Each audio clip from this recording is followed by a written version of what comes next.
I've got to say I'm pretty much thrilled with the reason I can talk about MMA because 2020 will be pretty much rocky year for me, and I will try hard. I made a very very risky move, and as well as you can see, I purchased this lovely hat. So let us talk about MMA predictions in 2020. While the divisions are stacked, there are many good fighters now, and yeah, I don't even know where to start off, man. It's been a long, great year, and I'd go division by division, but in the end of the year, hey, bro, how's everything going? Yeah, go for it if you have a question. Yeah, everything's going well. I'm just talking about my expectations in 2020, and yeah, I need to go with the divisions with stacked. So many divisions, so many champs, so many things are going to change in this year, and we should usually kick off with the smallest to lowest. Oh, how can Conor beat Jorge? All right. Well, let me tell you honestly, Jorge is a tough guy. When he fought Nate Diaz, I just saw that, okay, Nate Diaz is a tough guy too, I understand.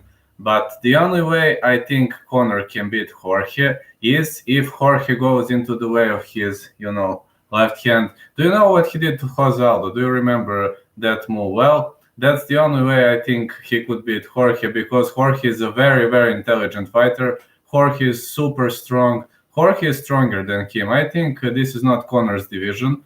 I guess you assume they would fight at 170, right? Or 155. I don't know if Jorge can drop to 155. I honestly don't know, but Conor was dropping to 145, and this was the most powerful Conor I've ever seen. And at the moment, if they fight at 170, only left hand, because takedowns, Conor has absolutely no chance against Jorge. Jorge was also the guy who, well, I don't want to say he and Nate Diaz didn't. I don't want to say they were spending much time on the ground, but Nate Diaz didn't submit him, and Nate Diaz submitted Conor. So, from my point of view, the only way Conor could do that is if Jorge gets into the way of his magical left hand, or if he circles around and survives the upcoming barrage. But I don't think he can knock him out. And on the other side, Jorge is also a very unpredictable guy because when he fought Darren Till, the last thing I was expecting is bang bang. This was the last thing I was expecting because Jorge on the other side was, correct me if I'm wrong, I don't bet, but I think he was an underdog in that match against who should Nick Diaz fight? Whoa. Nick Diaz hasn't fought since 2015, and whoever if you set someone to fight Nick Diaz, he will probably duck it down and so on. But let's see now. If it's going to be a middleweight division, but only if it's going to be a middleweight division, I know Anderson Silva is down in rankings, but I would pair him again with Anderson, because of all the controversy that happened, no contest, and so on. And Nick Diaz on the other side, he's constantly ducking opponents. I mean, I'd like to see him again, but let's see now. Welterweight. Oh man, I don't know who is free at the moment, but I don't see some big star. I don't know. If you ask me, maybe I would pair him with Jorge, if you ask me, to avenge his brother and so on, but it's a very tough question. I mean, in middleweight, there are no guys that are having such a big mouth at the moment. Gastelum, no. Branson, no. Uriah, oh, Robert Whittaker, no. I don't know. Nick Diaz would be a guy for show. He's a guy for show. And he has unfinished business with Anderson Silva, or maybe he could fight a guy like, I don't know, like Jorge or some guy that brings a lot of views. But, these guys are not ducking fights. And Nick Diaz on the other side, he had ups and downs. He was constantly saying that he'd fight this guy, that guy. I don't even know the number of fights that he ducked. So these are only two options for me. If you have some idea who should he fight next, go for it. Tell me. I mean, I'm also open for suggestions and so on. And yeah, but I've got to tell you one thing. I'd like to see Nick Diaz so much fighting. I even forgot, since he's, since he's, let's say, I don't want to say it was a good fight, but St. Pierre, I think St. Pierre dominated him, but that was Nick Diaz I liked. Nick Diaz today, he's drinking tequila, he's playing games. I don't know why is he doing this. I mean, Nate is a tough dude. After 193 days, you think, well, listen, people will probably laugh because of that, but I agree with you. And let me explain you why. Khabib, yes, he is the best grappler I've ever seen. He is Maulin Fenov. He is a really, really strong dude. But let me tell you one thing. Khabib, well, he's gas tank. If you watched rounds 4, 5, it's not that Khabib, he is in round 1, 2, 3, and I especially saw this against Edson Barboza and other fighters. But yeah, Khabib is a machine. On the other side, Tony, I will reply, Kendall, just to finish this. I will reply, I promise. All right.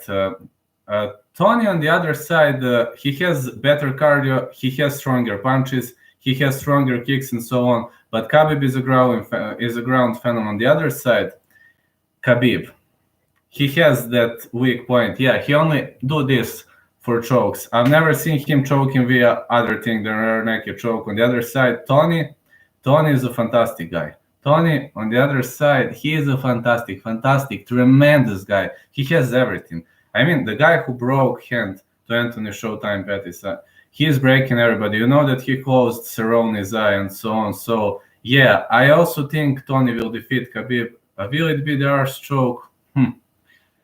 I don't know. I really don't know. Just answer to Kendall. Yeah, Nick Diaz versus Robbie Lawler makes sense. Come on, motherfucker! Come on, motherfucker! Yeah. Sorry. But it was very funny, And he was saying, come on, when he was challenging him at UFC 47. Thank you, Kendall. You are a really big fan. Justin Gaethje versus Khabib. Listen, there are only two possible scenarios. If it doesn't go to the ground, it's Justin Gaethje, no doubt. Yeah, I know, but it was funny when he was going, come on, motherfucker. Yeah, it was so funny. He was saying Robbie was punching. He, come on. Yeah, Justin Gaethje versus Khabib. If the fight doesn't go to the ground, Gaethje, he can't outpunch him. Listen, Gaethje KO'd my favorite fighter, Edson Barboza, in only, I think, 51 seconds. I think it's 31. So, yeah, Justin Gaethje versus Khabib. If no ground, it's definitely Justin Gaethje. But if the fight goes to the ground, Khabib, I mean, I don't want to undermine Justin, He comes from wrestling background and so on, but Justin is a leg kick expert. Justin is a striker. Justin is a guy who has maybe the most powerful punches in UFC lightweight division. Yeah, and the master of leg kicks too. But on the other side, Khabib, he has this sneaky, right overhand. You know what he did to Conor McGregor with that overhand right that he dropped him and so on. Justin Gaethje versus Khabib, yeah, it's 50-50 if you ask me. Who would I like to win? Both fighters don't trash, which is something I pretty much appreciated at fighters, and I think Khabib's era should be finished. And the only two guys that could finish his era are Justin Gaethje and Tony Ferguson. So both Steelers and Kendall. Yeah, it makes sense. Yeah, it makes sense. Yeah. So Steelers, I want to say, yeah, it makes sense, but I don't bet. I just like to watch fights. I enjoy it. So this is the reason why would I. All right, I answered. Should he move to heavyweight? Well, at the moment, heavyweight is pretty much. Let's say in a problem because Stipe, Cormier, they're looking for that third rematch. I'm unsure who's going to fight for the title, but should he move for third fight against DC? Well, yes, yes. In the first fight, he was better. In the second fight, it was proved that he was juiced. And you all know what should happen. And yeah, you all know that he was juiced. And yes, Michael. Okay, as soon as I reply, I will reply just to finish this. Yeah, John Jones, if he wants big money, yeah, he should definitely move and fight Stipe or DC. But I want third fight against DC so much. And John Jones, he's not a guy. I think he weighs around 230, 240, or maybe 220. I don't know. So this would be a major challenge for him. And yeah, absolutely. Yeah, well, if he hunts money, yeah, definitely, yeah. Because Santos kicked his ass, to be honest. Yeah, Santos lost, but with a broken leg. And yeah, he should try. Michael Robinson, do you think Colby Covington... Well, listen, Colby Covington, if I remember well, he lost only one bout versus Verley Alves at UFC 194. Correct me if I'm wrong. And it was a submission, but I've never seen someone, beat Colby so terribly. And this was probably the hardest defeat of his career. And with a broken jaw, well, Colby has motivation. I don't want to undermine the guy. I'm not his fan, but he has the motivation. He wants to fight. He's ready to brawl until the end, which kind of surprised me because Usman is not the type of a fighter, and Usman changed pretty much the pace in that round and broke his jaw. Yeah, definitely Colby Covington. I think he has good chances. Colby Covington will try to come back. Will he go to the top again? This is something I don't know. This is something I can't predict. But he will try to bounce back 100%. Will he succeed? Maybe 70% he will. This is just my Steelers. How can John Jones beat Francis Ngannou? If and only if he takes him down. If he doesn't take him down, goodbye. That's it. Goodbye. Because Francis Ngannou is the most powerful puncher in that division. Yeah, Derek Lewis broke his punching machine record. And yeah, but if he was able to knock out Mr. Overeem, or when he was Uberim, I loved him so much when he was Uberim, and that left uppercut just knocked him out. Man, if you were able to send Alistair Overeem to sleep, what would he do to John Jones? If John Jones doesn't take him down, it's impossible. But the way Stipe Miocic fought Francis Ngannou, that majority of 5-round war happened on the ground. Yes, Kendall? DC's punches rearrange Stipe's face. May I ask you one thing? You think DC versus Stipe 2, you think 4th round knockout, 4th round TKO victory for Stipe. Do you think on that, or can you please write? Sorry, DC's punches rearranged Stipe's face. You think on their second match, right? Yeah, I understand. Thank you. I didn't understand the question at the moment. Well, yeah, I've noticed pretty much differences because, I've noticed some differences. Yeah, kind of rearranged his face. I remember that in the 3rd round, I was right in that fight. And I think there is a difference, especially I saw something here, which is kind of incorrect at Stipe's face.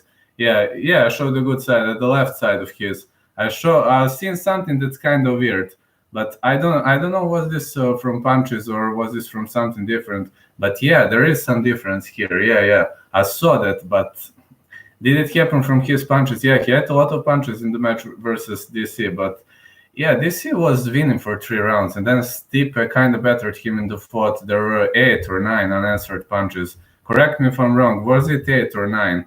He was against the fence. He was bang, bang, bang, bang, punching, and the referee had to wave off. But yeah, Stipe ate a lot of damage during that 3 rounds, and I was thinking if Cormier knocks him out in 2, 3 first rounds, it would go on. But yeah, there is some difference. But will it affect? It's tough to say. Stipe, on the other side, Stipe is a very persistent guy. Stipe will fight until the end. And I don't think this will much bother him. On the other side, this is 40. And Yes, definitely. Definitely. Maybe this damage, not in the next fight, but maybe in the fight after next fight, maybe he'll start feeling consequences. Yeah, he was better for 3 rounds. I mean, no, this is not off topic question. Not off topic. I mean, I answer every MMA question. Uh, yeah. Yeah, when you said Roy Nelson about Bellator last fight of Mirko Cro Cop when he squared off Roy Nelson, yeah, do you remember that left middle kick that rocked him here? You know what happened? Mirko Cro Cop's the most powerful leg in the heavyweight division just bounced. It bounced. Do you remember second round? I guess you watched that fight. It just bounced, and yeah, it same thing happens to Cormier, but Stipe Miocic was uppercutting Daniel Cormier. I think he landed 14 or 15 uppercuts. Yeah, I'm sure. Yeah. But he landed 14 or 15 uppercuts. And on the other side, Daniel Cormier has one very weak protection. I think he's not training his oblique muscles well. And when he holds like this, this is his problem. He's not protecting left hand good. And if I remember well, when Jones was juiced in their second fight, if I remember well, was it the left high kick that dropped him? I think it was a left high kick that dropped him. Correct me if I'm wrong, but when he dropped him, he did this. I think he was like this, and he did this, and it passed through here. Yeah, it rocked him, and he then... I don't remember whether hammer, fist, or punches. I can't remember, but the left high kick rocked him. And generally, his left side, then he stumbled to the ground. Yeah, thank you. And Stipe Miocic bettered him with that, here, left uppercuts. And he should maybe do something with his right arm. I don't think he's holding it well. Maybe he has naturally a problem with southpaw, guys. I'm southpaw on my own, and I know when I stand like this is normal to me to protect. But when a left-handed guy comes, I have a big problem despite I'm a southpaw. And maybe DC should work on that. Maybe he should work on that. I'm aware that he's turning 40, 41. I don't know exactly, but he's pretty much old at the moment to correct such things. I don't know how are his plans for the future, but third fight against Stipe definitely makes sense.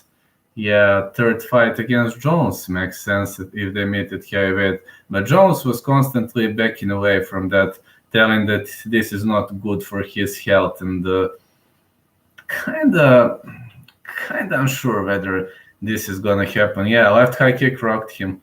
Yeah, but Cormier on the other side, he has a superb wrestling. I remember in the first round when he lifted the Stipe of the canvas. I mean, Stipe is, I think, 250, 255. I don't know his exact weight, but Cormier just raised him here, dropped. Prime Cain Velasquez, heavyweight or you think would drop into light heavyweight for Cain? I will reply. Just tell me which division, please. So yeah, but both fighters are heavyweight. Cain Velasquez, definitely. Cain Velasquez was one of the most powerful guys in that heavyweight division with the most superb wrestling ever seen. He had strong striking. I mean, I don't undermine Jones. He was God, but God at light heavyweight. He's long, his reach is amazing. It's hard to take him down, but Cain would take him down 100%. This power, this was, I don't want to sound rude, but this was raw Mexican power. Jordan Burroughs, wrestler. Just to finish this, you asked me for heavyweight. I think Cain Velasquez would defeat him. I mean, if John Jones keeps the fight standing, he would have some chances, but maybe decision win. But I highly doubt. Because this is not his division. Well, maybe Rude. He'd get Ben Askren, if you understand me. Do you understand what I mean? When I say someone was crock up, Jordan Burroughs could be Ben Askren. You understand? Or Jorge Masvidal, knee. But he could have good results. Yes. Cain Velasquez was the must. Yes.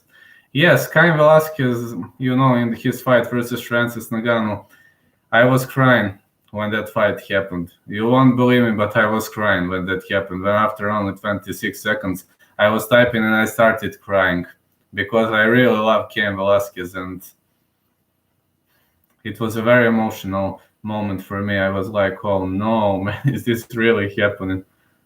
Yeah, Ben Askren, knee, flying knee. Jordan Burroughs could happen to him too. Conor McGregor versus Tony Ferguson. Which division? Lightweight, welterweight. I will answer, no problem. You think lightweight or welterweight? Conor is switching between divisions. That's why I'm asking you. A lightweight. Tony Ferguson. Tony Ferguson is the king of lightweight, and there is no chance Conor would do anything against him on the ground. Conor has a very, very big submission game, but he is a superb puncher. Tony Ferguson, on the other side, he has pretty much solid score against good punchers. Against left-handed guys, I'm trying to remember. Cowboy is not left-handed. Yeah, Pettis is left-handed. Yeah, he broke his hand. Pettis is left-handed. Pettis comes from Taekwondo, where I also have the black belt, and Tony Ferguson pretty much defends well against left-handed guys, keeping his hands like this. He knows to cover up. He knows to hit a punch and take down. He knows to brawl. Conor is not a guy who brawls. Conor is a one-punch guy. Maybe Prime Conor was brawling. Maybe Prime Conor was a technician. But Tony Ferguson, if it comes to brawl, he would... I don't want to sound rude, but I think it would be a TKO or KO victory for Ferguson. I'm pretty much sure of that. Pretty much. But, if Conor keeps the fight standing, he would have chances, but very, very minor. Especially now. If you think situation now, Tony Ferguson is a beast, an animal. Conor, if Conor drops Tony... if Conor drops Tony, well, it could... Conor's punch is very, very strong. If left hand drops him, well, I don't think Tony would go to get up. Tony would probably stay on the ground and say, come on, go. Or Tony is a wise guy, Tony is not, how do you call it? Tony is not a horny kid. Tony is not a teenager. Tony is a very, very smart fighter, very wise fighter. Tony is not fighting with his heart. Tony is fighting with his power and his brain. So if he gets rocked, I think he would stay on the back. And Conor would probably deny to go to the ground. Knowing Conor, he knows he has no chances. So yeah, he would probably recover because he would be like, I don't want to do this. I'm not interested in doing this. But if Conor goes to the ground, Tony has a very, very good submission game. So he could recover only in that way. This is the only way he could recover. But if Conor drops him and continue pouring shots, well, he could end. Because his left hand is super dangerous. I will never forget what he did to Jose Aldo. Only 13, 14 seconds. Since then I have a lot of respect for Conor, but since he started trash talking so much and becoming so much popular after Eddie Alvarez, it was his downfall after Eddie Alvarez. But if you think prime Conor versus Tony now, well, it would have been a tough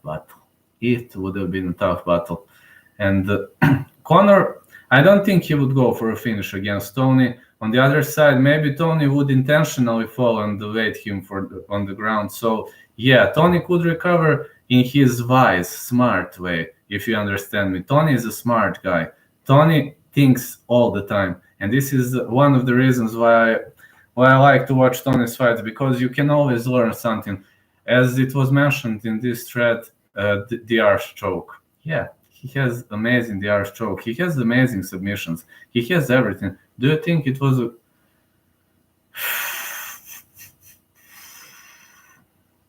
I must tell you my thoughts because I'm not a referee. I hope you understand that and you won't get angry because of that, but I will tell you. Listen. First round, it was a very nasty cut. You remember that right high kick that opened the cut. And Nate was better, but Nate's face is kind of different. Nate got used to eat shots, and such a level of blood is normal in his fights. If it was any other fighter, Stopping the match would be okay. I accept. Absolutely accept. But it was Nate Diaz. I wouldn't stop it if I was a doctor. I think Nate. Zdravo, brate. I think Nate could have ended this if it lasted for 4 or 5 rounds, because I think Jorge was kind of gassed.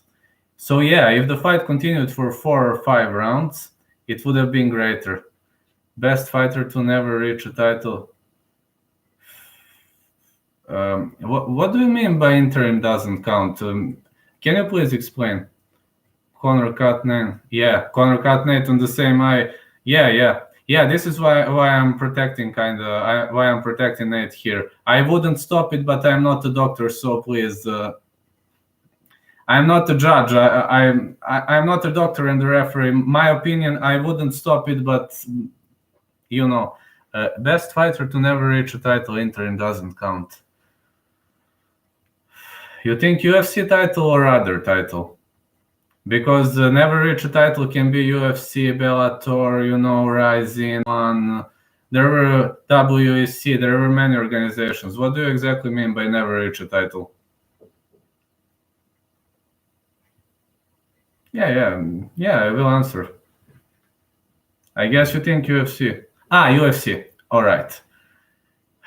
Do we include trash talk in this or not? If we include trash talk, it's Chael Sonnen, absolutely. I agree with you. Because Chael Sonnen many times got a chance to fight for the title because of his, let's say, amazing trash talking abilities. One of the best trash talking abilities ever. He threatened to retire Silva, I think, or John Jones, right? Yeah, he was getting it, but he was a good fighter, but the fighter who was unable to go until the end, who was unable to fight until the last bell. Chael Sonnen could never win the title because, one step was always missing for Chael Sonnen. So yeah, I kind of support. If you look all the aspects of UFC fighting, yeah, I support you. About other fighters, Uriah Faber was a WEC champ, if I remember well, and never UFC. Correct me if I'm wrong. I think he has never won UFC title, but in his prime he was a beast.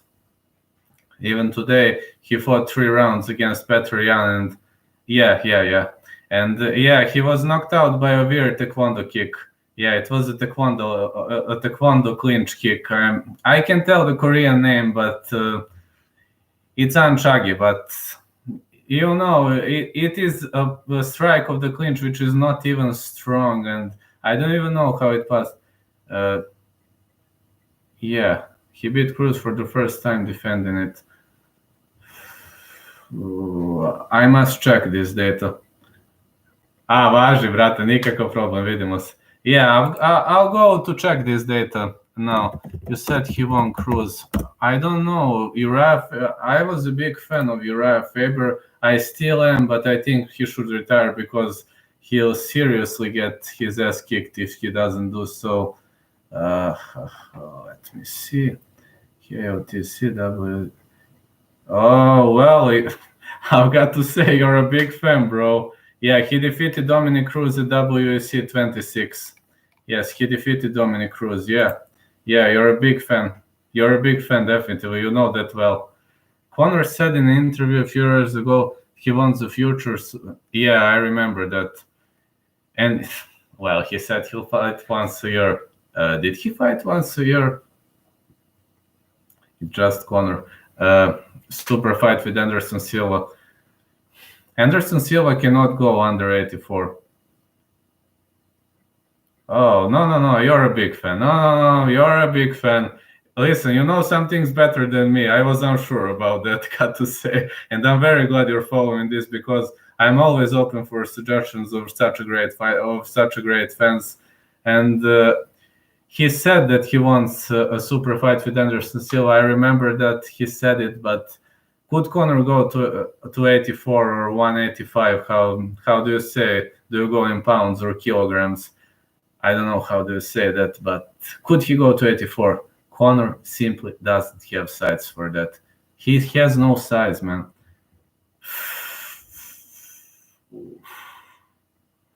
Anderson Silva normally weighs around 100 kilograms, 102, 105. Maybe he can, but have you ever seen GSP fighting at lightweight? If GSP can go down to lightweight, maybe Anderson Silva can go down to 170. But in UFC anything is possible. Aldo cut to 135, and man, Aldo cut. Aldo cut, and I was thinking Aldo is going to be weak in that last fight, and what happened, Aldo was probably one of the most powerful guys in his last fight, and I believe he won it. Maybe this is his division. You never know, UFC is full of surprises and so on. To 170, it's very, very hard, but maybe possible. But if they could meet at 175, 180, again, Anderson Silva would have an advantage. Conor said he'd fight once a year. He didn't fight, but we'll see now against Cowboy, UFC 246. I'll probably broadcast this. I hope it will be live on Fight Channel, but I hope it will. Do you agree that Gleison Tibau won? I think he fought very well. I really think Gleison Tibau fought very well in this fight. Well, I'm unsure whether he won or not, but Faber. Yeah, I remember for Conor. I don't know that Faber said that. I remember that Conor said that. I don't know for Faber. Sorry, I don't remember he said that, but okay. I believe you. You spend a lot of time, you research. Yeah, I believe you, but I remember for Conor saying that, but for Faber, I don't remember, so sorry. Yes, Gleison Tibau. Well, I think judges could have had more understanding for Gleison Tibau on that scorecards and such things, because Gleison Tibau, how popular could he be if he defeated the champ? You know how good this could have been. I pretty much believe that Khabib should have at least one defeat, and generally, 148. I just checked. It should have been one defeat for for Khabib. Unanimous decision. I watched that fight many times, and I disagree it was a unanimous decision, because Gleison Tibau was landing powerful shots in that fight. Khabib didn't purely dominate him the way he dominated other fighters, but at least maybe it could have been a split, or nobody knew Khabib is going to be a champ back then. Khabib was a rising talent. Gleison Tibau was also in a very, very good shape, but if Khabib lost that fight, maybe he would have never been a champ.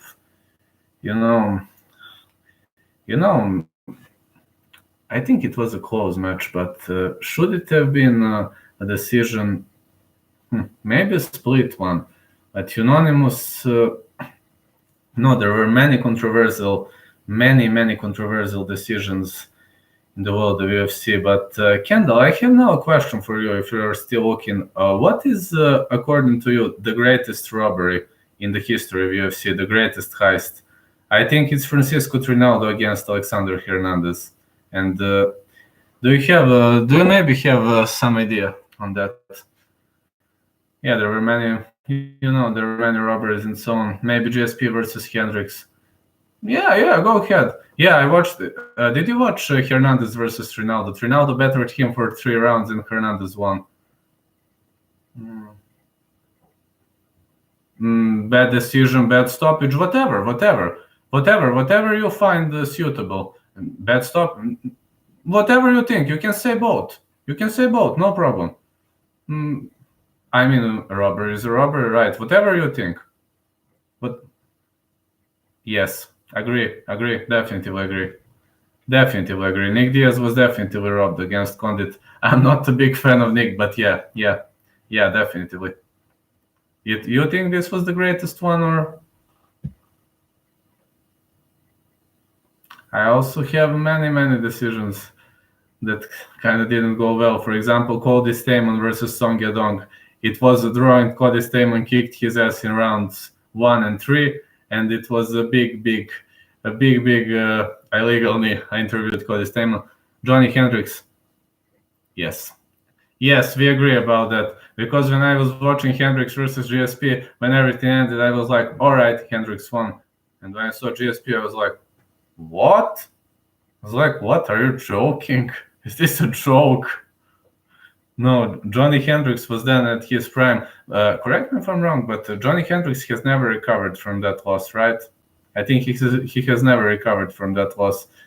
He started to, mix in weight, fail the scale, and I think it kind of affected him too much, that defeat. And they weren't fair towards Johnny Hendricks. Johnny Hendricks, he was a good guy. He was definitely a good guy, but people have tolerance for such things. People are on the other side very, very... I mean, UFC fighters are sensitive. You have so many challenges in front of you. And Nick Diaz against Carlos Condit, yeah, it was one of the greatest robberies I've ever seen. But it can happen from time to time. You can be the best guy in the world, but sometimes judges bring a very, very controversial decisions. Yes, Jorge Masvidal, yes, I agree. I also think Mma Santos was robbed against Jones. I don't know if you agree with me or not, but I think Mma won 3 rounds. I don't know. Maybe Jones won more rounds. I don't know, but I think Mma was heavily robbed. I think Mma should have been the champ. He literally fight without both legs. If you have seen the videos and footages after the fight, it was so terrible. I mean, Matt Wyman versus Mark Danzig. Yes, absolutely yes. Yes, absolutely yes. Yes, Martin. Da, bratko. Yes, Martin, Blagoy won the match versus Derek Lewis. It was also one of the greatest robberies, because every time Derek Lewis wins, he just this bang, but Derek Lewis won. How? Listen, I am a Bulgarian. I think he is. Just to finish Martin's question, Blago Ivanov, I am Bulgarian. I am born in Sofia. He was born in Sofia, but I think he won that fight. So this is not Bulgarian oriented. I think he won that fight. Yeah. I think it also was a guillotine, but it was an early stoppage. Just to answer Steelers, do you think Thiago Santos is a good fighter?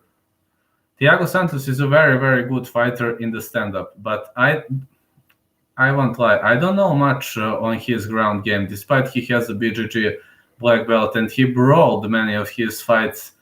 I think he is a king of the stand-up, but I believe, he has a BJJ black belt, right? He has to be good on the ground, but I haven't watched him much on the ground. And early stoppage. Thiago Santos, for me, Thiago Santos is a guy who inspires me, because you come from favela, just like Rafael dos Anjos, and you make such a result, man.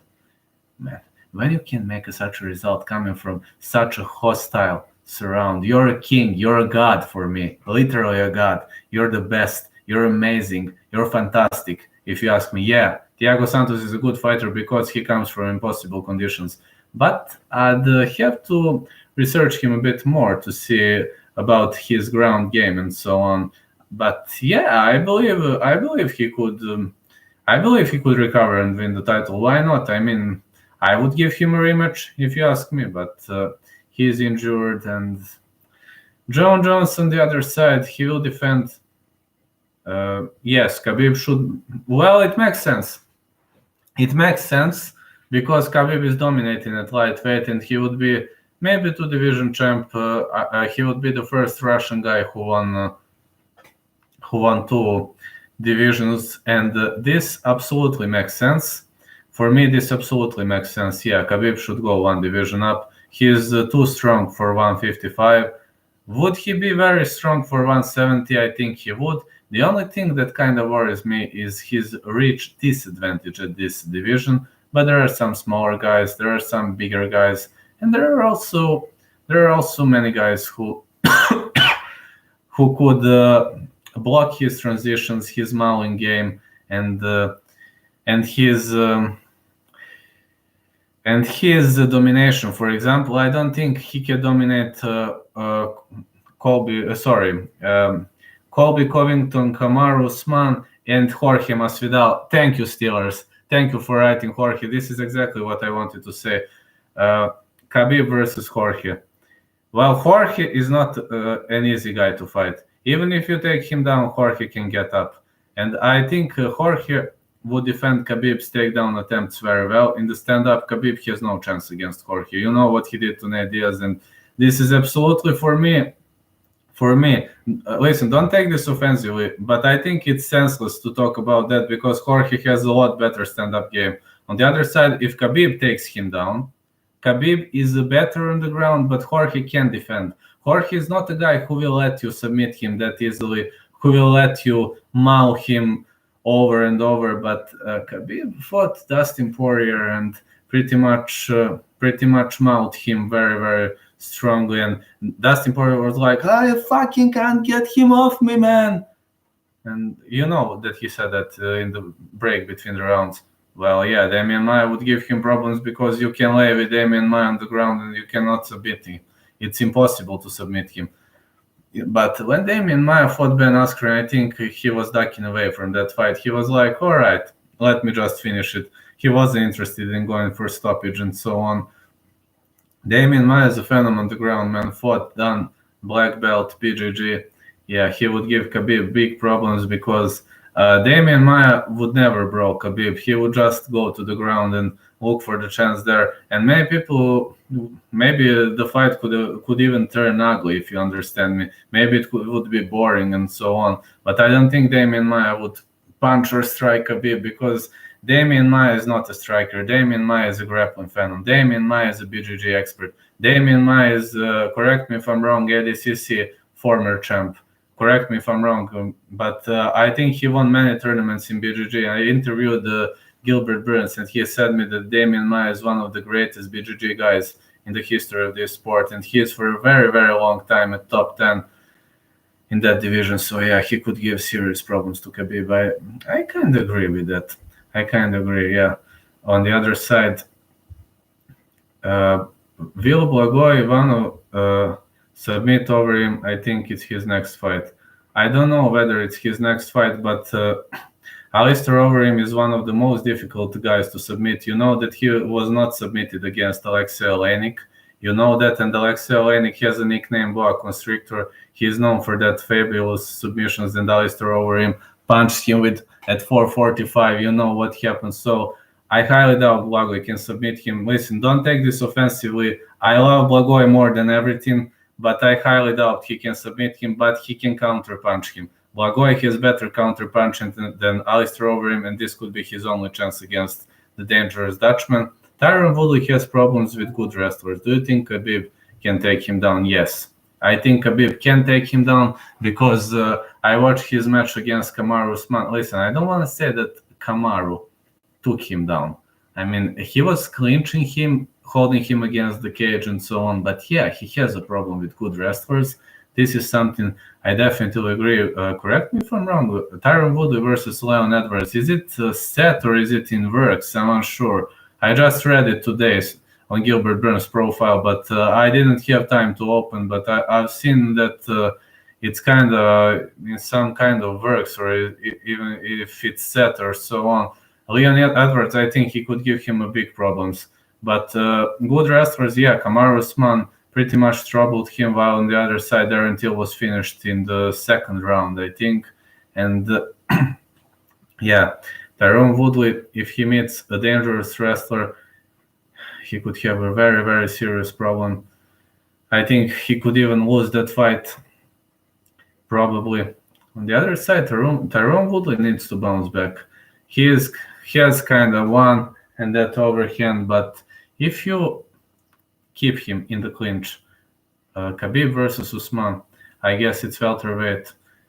Tough battle to predict. Usman has better striking at the moment. Listen, I didn't think Usman knows to strike until the last fight. Until the last fight, Usman was the most boring fighter I've ever seen. But when he outpunched Colby, when he outstroked Colby, I was like, man, this guy improved his punches. This guy learned to strike. So at the moment, I think Usman has better striking, but Khabib is amazing on the ground. So it could turn ugly to a brawling, to a wrestling match, which could be 50-50. But you know what is the problem? I don't know. I cannot compare Khabib's strength at 170 because I haven't watched him at 170. I think he has the power to parry Kamaru, but Khabib drops from I think around 190, 200, and and yeah, yeah. I think this would be a very very tough battle for Khabib. I'd give advantage to Usman. There is no way Usman strikes with Jorge. He will wrestle him. Yes, there is no way. Yeah, yeah, you are right. There is no way. There is absolutely no way about that. Absolutely no way. I absolutely support this theory because Jorge is probably one of the best strikers in that division. I will just check, but Tyrone Colby. Leon Edwards is a good striker. Okay, Steven Wonderboy Thompson is good. Showtime, of course. Yeah, I'm just looking, but yeah, he is definitely one of the best strikers. I didn't know that. I didn't watch Kabir pretty much before UFC. I mean, I have his videos, but I started following him later after he came to UFC. I have his video against Vusal Bayramov, and yeah, he was a mowing machine from what I could have seen. But yeah, Dagestan is known for the best grappling and wrestling in the world. And how did Lewis not tap from Americana? You know, I wonder the same thing because it was like this, and you know what he did? He exploded with his hips, and when he exploded, he was able to lift Blagoy. How did he lift him? I don't know, because according to all laws of physics, it's impossible. How did he not tap? I don't know. Jorge Masvidal is now the best striker after Ben Askren retired.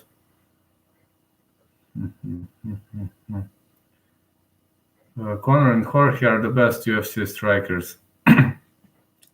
Jorge 170, yeah. Conor 145, yeah. Conor 155 and 170, I disagree, but Conor 145, yeah, he was a beast then. Whoever he striked stronger, the guy was flying down. But how about this, Steelers? We'll see how everything goes against Donald the Cowboy Cerrone. I think Cerrone is a good striker, Conor is a good striker, and Wonderboy is a great striker, but you know that he was Superman against Anthony Showtime Pettis. He's, how do you call it? An entertaining striker. Yeah, you call it an entertaining striker. He's very fun to watch. And Stipe, heavyweight. I vouch for Alistair, but Stipe is also a great striker. Yeah, you probably think on his match versus Daniel Cormier about these 8-9 unanswered punches. You probably think on the 4th round, right? I guess you think about that. About Wonderboy, definitely. He is one of the most entertaining guys to watch. Showtime Pettis is one of the most entertaining guys to watch. And this was one of the most entertaining matches I've ever watched. JDS, the best heavyweight striker. I don't know. He was earlier maybe, but he was now KO'd by Francis Ngannou. But earlier, yeah, he was. And listen, I'm feeling very very unpleasant to tell this, but he is the only guy who purely outstroked Blago Ivanov. Who is Blago Ivanov, my favorite fighter? You see this, Bulgaria? He is my favorite fighter. But JDS purely outstroke him, and it is not easy. Outstriking Blago Ivanov is not easy. So yeah, JDS, he did it. Yeah, listen, your theory makes sense in heavyweight division. Despite I'm Overeem fan, but I must, hats off. You know what this means. I must hats off to guy who outstroke guy from the same city where I come from. Prime JDS versus John Jones. Well, if it's in heavyweight division, I would give advantage to JDS because he is stronger. Football, not much. I sometimes follow football, but not much. I like to watch it. I don't want that sound rude. I like to watch football. I mean, it's interesting and so on, but I don't have that knowledge like in MMA. But I like to watch it. I mean, it's interesting to me. It's a great game. Prime JDS versus John Jones. I would give advantage to JDS because he is stronger. But if the fight goes in heavyweight division, JDS is not bad on the ground. He is also, I think, BJJ black belt. He is not bad on the ground at all. But he has that nasty punches. He has that wheel kick that rocked many opponents. He has that low kick, high kicks. He has that punches. He has that strong kicks to the body. So yeah, JDS is, I'd call him a master of level change. And Jones is a master of different strikes, various strikes. But I don't think in heavyweight he could defeat Prime JDS. Now, I don't know, but JDS is a strong guy, man. He fought Cain Velasquez 3 times. He's a strong guy. Prime JDS, I highly doubt. So, from football, my favorite team, New England Patriots. They were my favorite team. I don't follow it that much because there is no much live in my country and so on. But I sometimes like to watch it. It's kind of entertaining. You know, people are saying that football is boring. Many people are saying that, but not me. You know, even when I played a video game, I mean, 10 years ago, I played that video game. I was thrilled. You mean soccer? I'm a soccer referee. So I'm a master of soccer reffing. I ref it for a very, very long time. But about football, I like to watch when it's a fun game. But when it's a boring game, don't much. But if you need some, did you know John Jones wanted to fight Prime JDS back then? I heard of that. I didn't know. I knew it was a rumor. Was it true or? I heard it. It was a rumor, but I thought it was a rumor. I heard it. Yeah, back then I heard it. He wanted to fight, but I'm not sure how it ended. It was pretty much earlier. But yeah, I've heard it. About soccer, well, if it's Champions League or such a competition, I watch it from time to time. I sometimes watch it. I like to watch it. On the other side, I like to watch it, especially when national team plays. Football. Well, if you want to watch Bulgarian football, yeah, you must drink because the team is very bad. Also Serbia. Dimitar Berbatov. Oh yeah. Dimitar Berbatov is one of the best Bulgarian guys ever. But you know when I liked Bulgaria. I'll be honest. 1994. Hristo Stoichkov, Jordan Lechkov, Zdravko Zdravkov, Krasimir Balakov. I still remember all those names. But Hristo Stoichkov was my best player, my most favorite guy. And I was like, I'm sorry the generation didn't last that long, guys. I just wanted it lasted for so long because one of the most dangerous teams in the planet back then. Imagine if Conor was a light heavyweight. How will he do against John Jones? Trifon Ivanov, yeah, I remember him too. Well, only strikes. You can't defeat John Jones in other way. You can't take him down. You can't out-grapple him. All right, Alexander Gustafsson took him down. But, you can't take him down. It's impossible. I mean, John Jones, but Conor has better left hand. And Conor, John Jones has a big reach advantage. But Conor is, how do you say it? He's a dirty guy. He goes this and punch. He's a dirty guy, a guy who cuts the distance, who closes in well, who counters well. So maybe he would have a chance at his lovely one-punch knockout and so on. Yeah, I think he would have chances because slight chances. What do you think of a super lightweight division or division? The way Nate Diaz wrote. You remember when he was poking Dana White? It was approved. Yeah, it would be a good decision. I think 165. Why not? New division is okay. For me, it's okay. I mean, it would bring a lot of popularity into the UFC world, and I really think it would be a step in the proper direction because it's not hard to cut 5 pounds. I think. Correct me if I'm wrong, but 5 pounds it's not hard to cut. Rafael dos Anjos could go down. Gilbert Burns could go down. Yeah, Kevin Lee, absolutely. Yeah, Kevin Lee, 155 is not his division. He cuts too much weight. 170. Okay, Kevin Lee croak up Gregor Gillespie, but 170, I don't know if it's his division. I don't know if it's 155. He's in between, and it's kind of too harsh for his body. The Motown Phenom.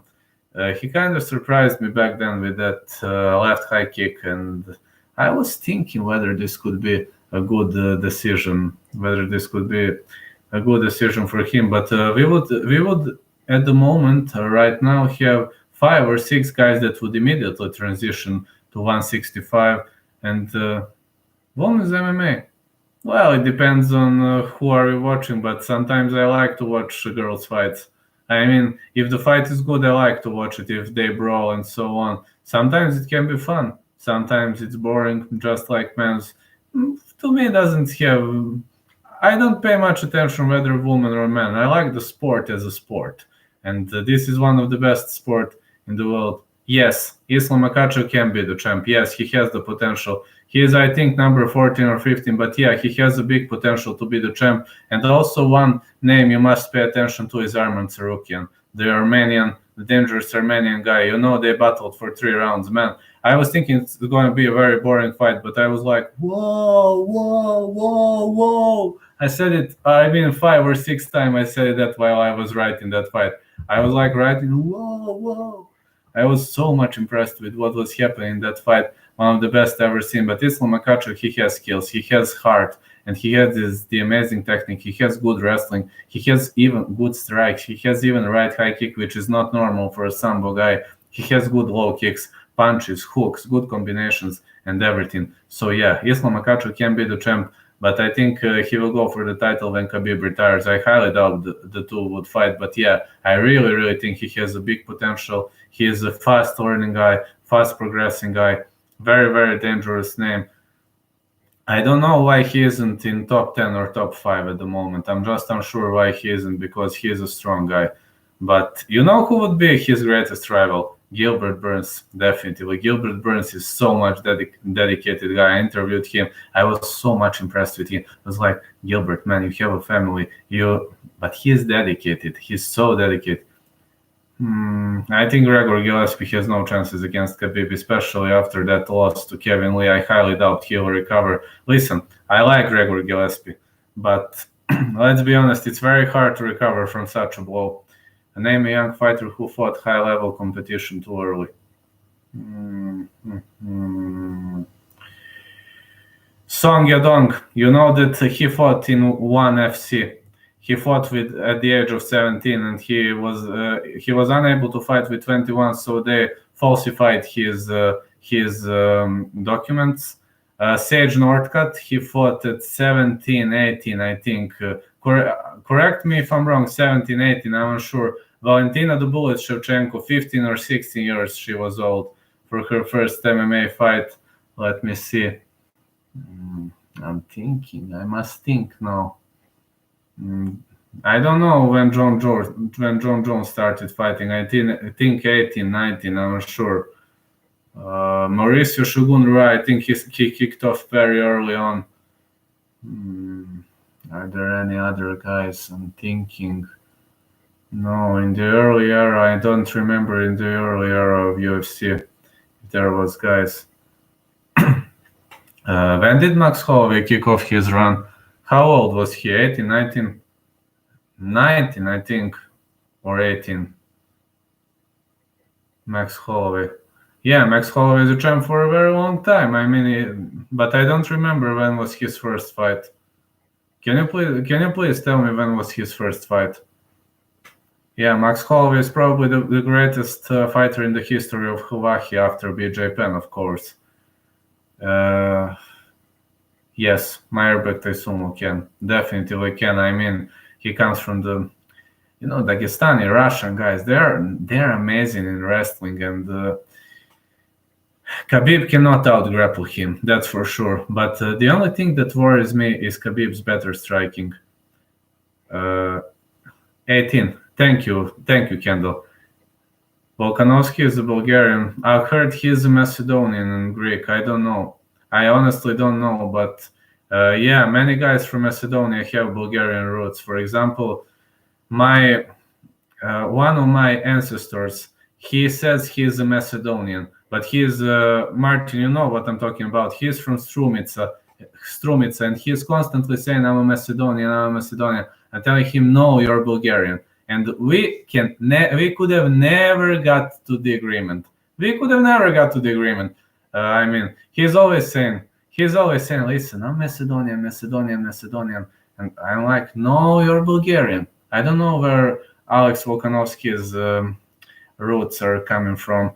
Uh, Conor McGregor versus Prime Nick Diaz. Oh, it would have been a great fight. I vouch for Nick because in the prime, Nick was a beast. Nick was a beast, definitely a beast. I think it would be, "Come on, motherfucker," and this one would say, "Oh, come on, what are you doing? Let's dance," and so on. It would be the most entertaining fight, but I'd give advantage to Nick if it is welterweight. I guess it was welterweight, so I'd give advantage to Nick. Uriah Hall has one of the greatest spinning back kicks in the history of this sport. He has amazing striking, and he is one of the guys why you love this sport so much. All of his fights are entertaining. Yeah, he was losing, he was winning, but whenever it was Uriah Hall, the amazing Jamaican guy, I was like, man, I'm happy to watch this sport. I'm so much happy to watch this sport because every his fight was entertaining. He was winning, he was losing, but it was him. It was him. It was a man. Do you think Nick Diaz can make 155? Nick Diaz last fought at 185. Nick Diaz earlier fought at 170. Well, if it was big money, you never know. I mean, if people get a lot of money, they change thoughts. I mean, prime Nick Diaz, yes, but Nick Diaz today, I highly doubt because he likes to play games and so on and duck fights. But prime Nick Diaz, yes, absolutely. That spinning heel kick was when Zonin was his coach. Coincidence? No, it's not a coincidence. I doubt it's coincidence. I think Zonin has also good knowledge of striking, but you know why I don't like Zonin? Because I've never seen how to say he didn't show his full potential, if you understand me. Zonin mostly went to wrestle and such things, but Zonin knows to strike. Zonin really knows to strike, and this is the reason I think he could go further. He could go. He could become. I think he could have been the champ. GSP should fight Usman. Yes, why or not? Yes, absolutely. GSP, the guy who even got OCD disorder, the most amazing guy who out wrestled the greatest wrestlers. Yeah. If you talk about MMA wrestling, you know, in one of my interviews that Motaz Askar, the Palestinian MMA guy, said that GSP has one of the best MMA wrestlings. So yeah, GSP definitely GSP should have fight Usman. GSP didn't age. He is still the same prime GSP. Well, in the last fight against Bisping, yeah, in the last fight against Bisping, it was prime GSP. I don't know how is he today, but yeah, he still fights amazingly. I think he still trains. He's still doing some things that are good for him and so on. Yeah, I think GSP could rock him hard. I think he could give him a hard time. Could he defeat him? I don't know, but GSP at the moment is a very, very tough dude. We can discuss whatever we want, but we know why Dana White didn't let him fight Kabir at 155. We all know that. Maybe he's afraid he's going to dethrone Kabir. He said he should fight one guy from top 5, if I remember well. And yeah, I think Dana afraid of that because GSP has already won 2 belts, and maybe he could be the first guy to dethrone everybody and to become the first, I don't want to say triple champ, but the first guy who won titles in 3 different divisions. Yeah, TJ Dillashaw was bragging on that, and you know what happened. But I think this amazing guy, GSP, could be the first guy to do that. In the female MMA, I think Amanda Nunes cannot drop down to 125. You never know, but 135, 145, I don't think she can drop. But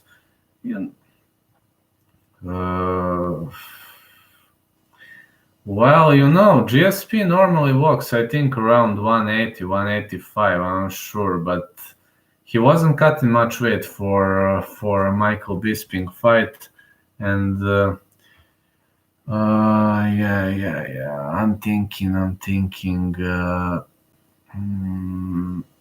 Listen, GSP has good training sessions and good coaches. There is a chance he could because he is an OCD guy. I want to see Burns versus Nate Diaz. Me too, bro. Burns is one of my favorite fighters. Gilbert is the man. You probably, if you follow me on Twitter, you know that I always write that they should make female 155 division in the UFC. Well, it would make sense. Absolutely, it would make sense. And 155, so who should fight at 155? What is your idea? I mean, absolutely, I agree. They should make more divisions, and yeah, there are many high quality women. But who do you think should transition to 155 according to your thoughts from existing female MMA fighters? Should they bring someone? Yeah, I agree about her. And what do you think? From PFL names and. How much Amanda weighs anyway? I don't know that. Is she around 145 or more? Is she dropping for 155? Yeah, Cyborg should have gone at 155 too if she remained in the UFC. There is that judoka that fights at PFL. Is it Kayla Harrison or? I think it's Kayla Harrison. She could be good at 155. But I wasn't thinking much on that topic. But I really believe females division at 155 should be pretty much. It would bring more names. Do you think Ronda Rousey will ever fight again? No, I think no. In WWE, yes, but in MMA, I highly doubt. I think she has ended her voyage. She is in love with Travis Brown, and she has gone out of this fighting. No, I think she won't. Yes, unfortunately, yes. Money talks. And if you were reading about Edmund Terverdi and her coach, he was telling something that absolutely makes no sense to me because he wanted to go further with Ronda, and Ronda was like, "I'm sick of everything. I'm sick and tired. I'm kind of want other things." She even opened her YouTube channel. She just wants more money. I think she can earn more money in the UFC, but people don't want to watch her that much. People want her in WWE, and she felt a lot of money. She doesn't have to suffer that damage for a lot of money. And Ronda, unfortunately to say, she was one of the best fighters female I've ever seen. 8 arm bars, but I'm very disappointed since she went to WWE. And no, I don't think she will ever fight. I enjoyed while she fought. She was very entertaining to watch. I especially enjoyed her bout against, correct me if I said wrong, Korea, how do you call it? That knee landed heavily, and unfortunately, she will not fight again, according to my thoughts. About Gilbert Burns versus Nate Diaz, well, Gilbert Burns, according to me, he deserves the title, and I believe he is the future champ. If he wins 2 more battles, he will fight for the title, and I think Pettis could be the next in line for him, but Kabir versus Prime Matt Hughes. Oh man, Matt Hughes was a beast when he was in his prime. He was not a beast, he was a beast. A beast. The most powerful guy ever. The way he bulldozed Royce Gracie is just... I couldn't believe that actually happened. He just went on the top and he was raining haymakers. I mean, bulldozing Royce Gracie just like that, the former champ who kicked Dan Severn's ass with that submissions. He was a beast, man. Wrestling, Matt Hughes, definitely. Matt Hughes is the only guy who could prime Matt Hughes who could out wrestle Khabib. But crucifix hold. But on the other side, Matt Hughes has never been a good striker. I'm not undermining him, but he was a raw striker, a powerful striker, a strong striker, a guy who kicks your asses. but he was not a technical guy. He was not a guy who would duck and punch. He was not a guy who would do this and punch. He was not this guy. He was like, all right, bang, bang. This was Matt Hughes. So against Khabib, this is maybe not the smartest solution, because Khabib is not a dumb guy. Khabib is a guy who knows to counterpunch. But in wrestling, if he takes him down, I think Khabib would have a very, very hard time. Because Matt Hughes at his prime, Matt Hughes was dominant, man. Matt Hughes was so dominant. And I'm sorry because Matt Hughes is not fighting anymore, because I'm only reading about him in headlines in such things like, law issues, tractor issues, and I'm kind of sad because of that. I didn't want it to go that way, because Matt Hughes was one of the guys that made me love this sport so much. I've never liked wrestlers before Matt Hughes. I was like, wrestling is boring.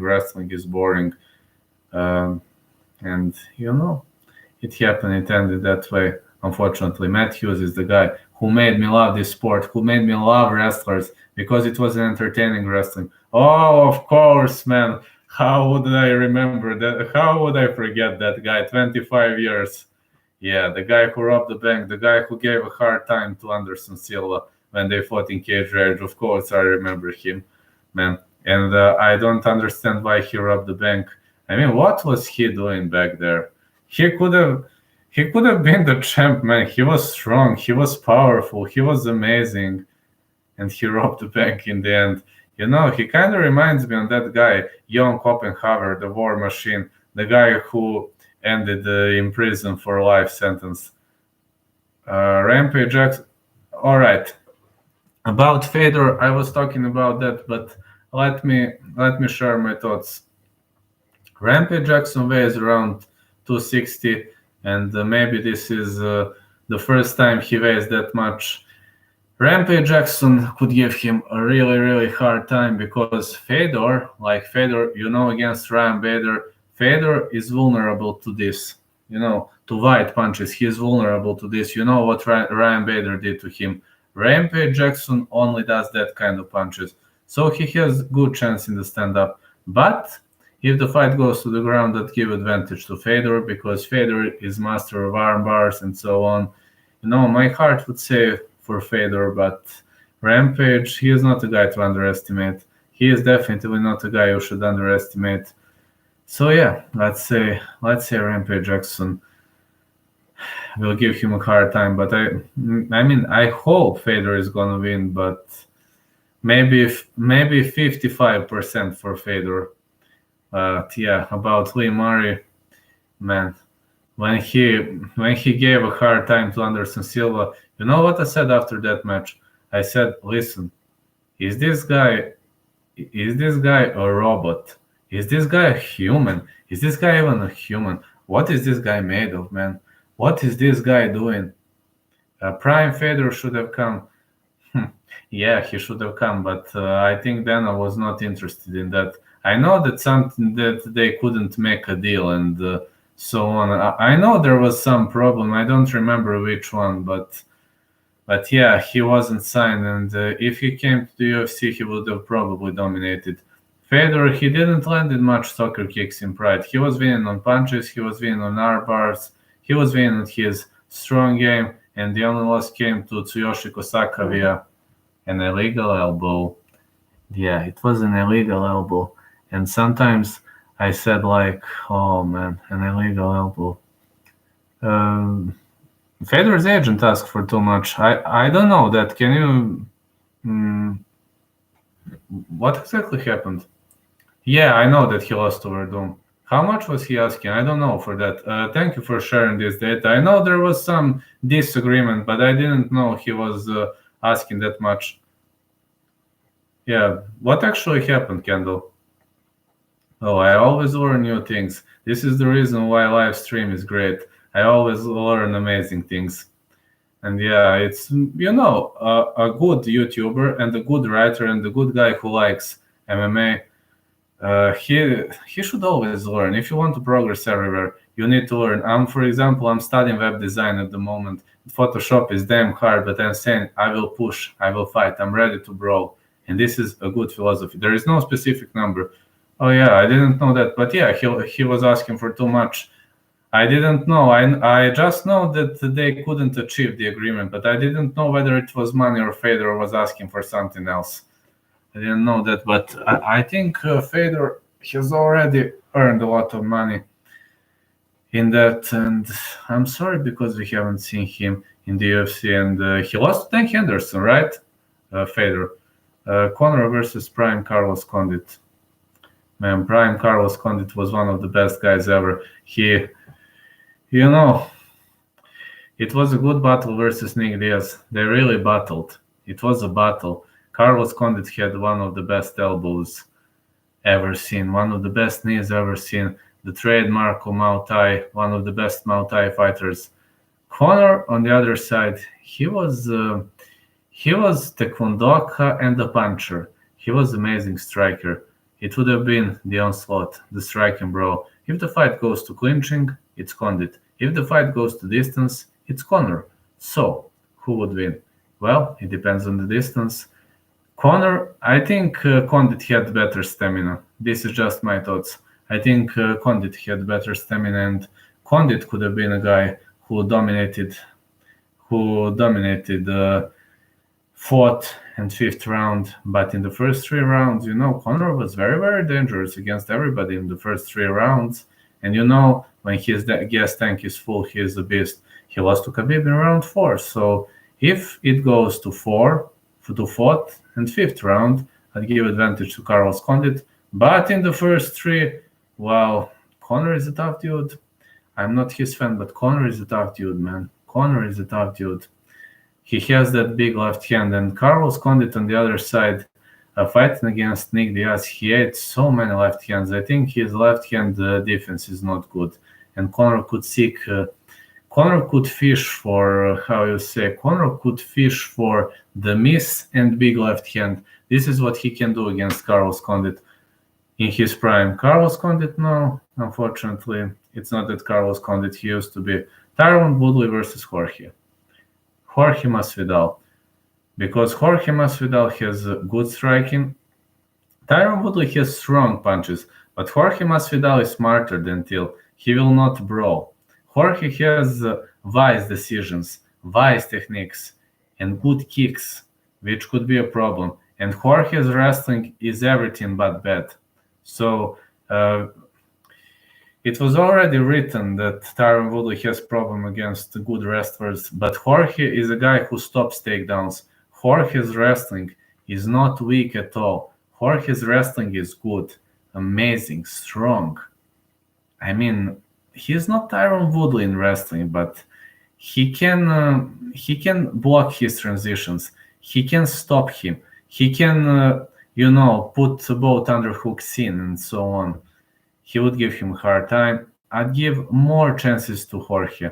At the moment, more chances to Jorge. 2 years ago, more chances to Tyron Woodley. But he has changed. Dana said that when asked about Fedor, he spoke about offering a crazy number for his service at the UFC. Fedor's agent kept pushing it up. Then again, this is for Dana. I didn't know that. Thank you, Kendall. So crazy number. All right. We can only assume how much money it was. Yeah, we can only assume how much money it was, but I assume it was an extraterrestrial amount of money. Yeah, but Tyron Woodley versus Jorge, I'd vouch for Jorge. What's your thoughts on?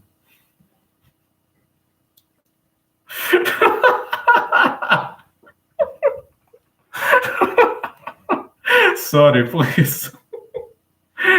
Okay, don't get angry, please. Well, Mickey Hall finished him in 2 minutes. It was choking. And the fight against the other guy, who was Mike Jackson. The fight against Mike Jackson, well, he kind of improved his striking there. Sorry, I didn't want to insult you, okay? But it was funny to me. I didn't want to insult you, okay? Yeah, CM Punk. Well, he was bringing money, and then I needed the guy who brings money, and this is the only thing.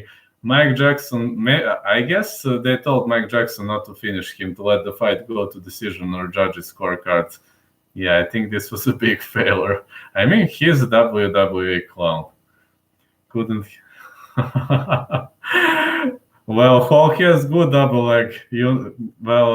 Listen, Mickey Hall is good fighter. Mickey Hall is a good name. Yeah, no defense, of course. No defense. He couldn't. He didn't even try to defend. Yeah, he just walked into it. He didn't sprawl. He didn't. He didn't explode it with his hips up.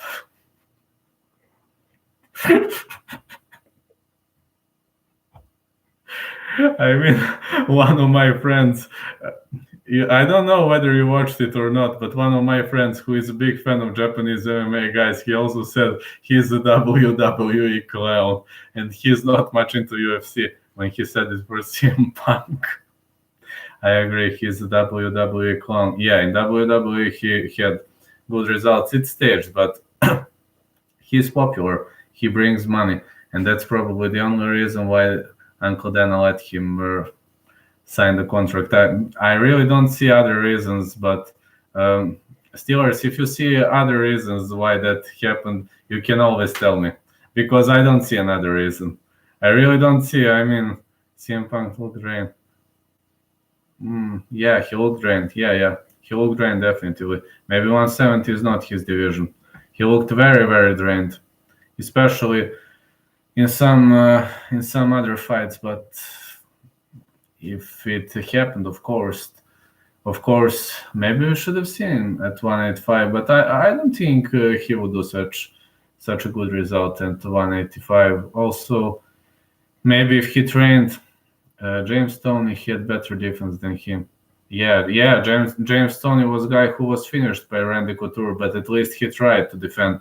Yeah, Kendall, this makes sense absolutely. Because James Toney, you remember when he went for a takedown, he at least tried to sprawl. He didn't just wait like this. He at least did this. All right, Randy took him down, but he at least tried to sprawl. But CM Punk was like, what the heck is happening? Yeah, it was the way he was feeling. He was like, oh man, what the hell is happening? Is everything okay? Is everything all right? Is everything at the moment? Yeah. I will back in 2 minutes. Be back in 2 minutes. It's getting cold here, and I just need to change clothes. We'll be back swiftly. Just 2 minutes, please.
Hey, I'm back.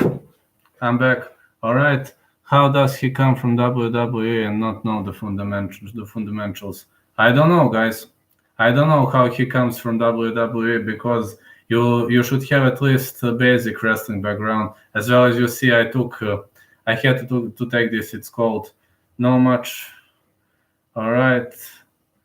I don't know. I think in WWE you should have at least basic knowledge. You should have at least basic knowledge because of I believe when you come. Listen, I don't watch WWE that much. I'll be honest with you, but I believe they should have at least basic knowledge. No, the window is not open. This one window is not working. It just stands like this. I have two windows. It's not open. It's not open. I have heating and so on, but outside is pretty much at this time. It's pretty much getting late here, but until I want to get some sleep, I'd gladly talk to you. How good will Conor be at 150, 185? Conor is short for this division. Conor is short. Okay.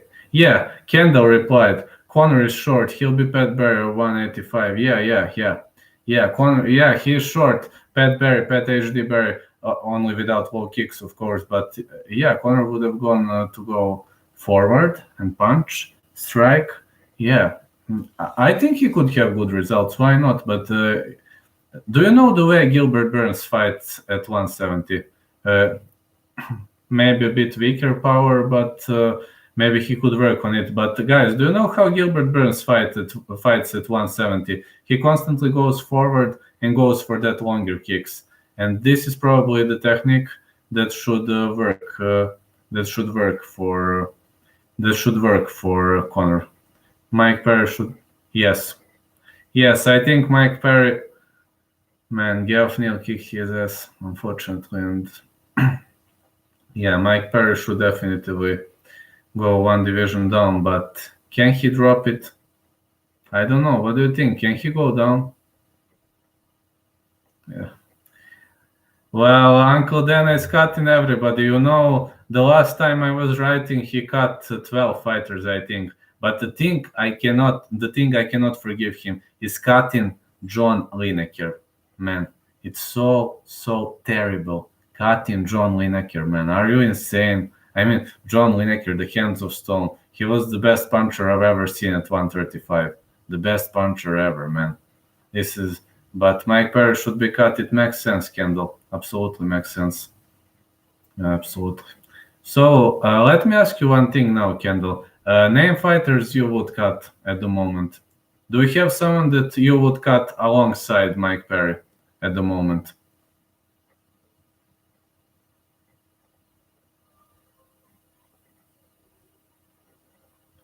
I heard of that. Yeah, I heard that John lost the love for sport. I heard he wanted to open a pet store. Yeah, and the bout was scheduled, and then something happened. I don't know exactly what happened, but I know the bout was scheduled, and John backed down, and okay, makes sense. Absolutely makes sense. Tied with us. Anyone else?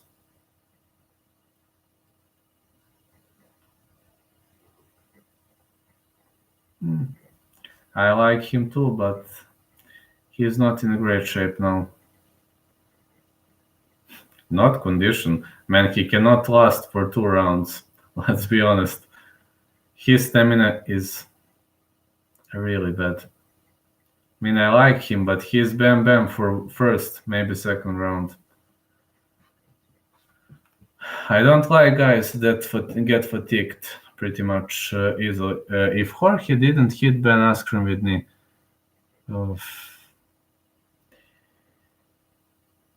I don't know. I think Askren is a better wrestler, but would he wrestle him to that? I don't know. I just don't know. I still believe Askren is a better wrestler, but he didn't expect that flying knee. The fastest knockout in the history of UFC. Definitely. Yeah, after Damian Maia performance,